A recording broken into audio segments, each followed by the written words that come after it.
अब मैं आ जाता हूँ बोल के हमारे साथी अरशद शरीफ साहब, उनका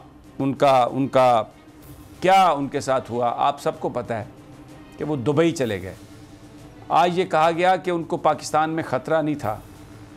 ख़तरा नहीं था तो मेरा सवाल ये है कि वो 18 FIRs किसने दर्ज करवाईं?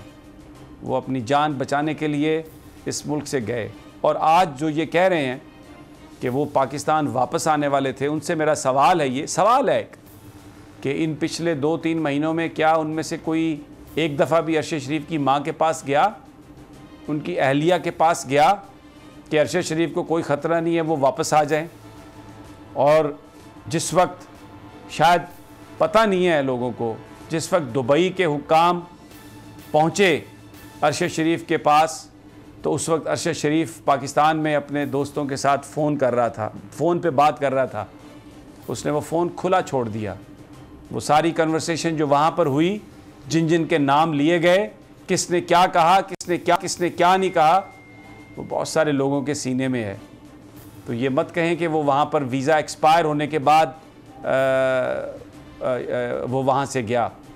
उसको कहा गया कि वो यहाँ से अगर नहीं जाएगा तो उसे पाकिस्तान डिपोर्ट कर दिया जाएगा, और कीनिया वो सिर्फ इसलिए पहुँचा कि उसके पास वीज़ा नहीं था। मैं आज आपके सामने लॉन्ग मार्च का ऐलान कर रहा हूँ। जुमे को मैं लीड करूँगा उसको।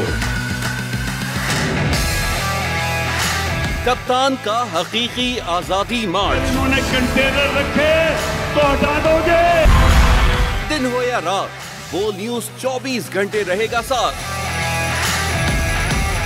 सबसे बड़ी टीम, सबसे मोतबर पैनलिस्ट के साथ, सबसे बड़ी कवरेज।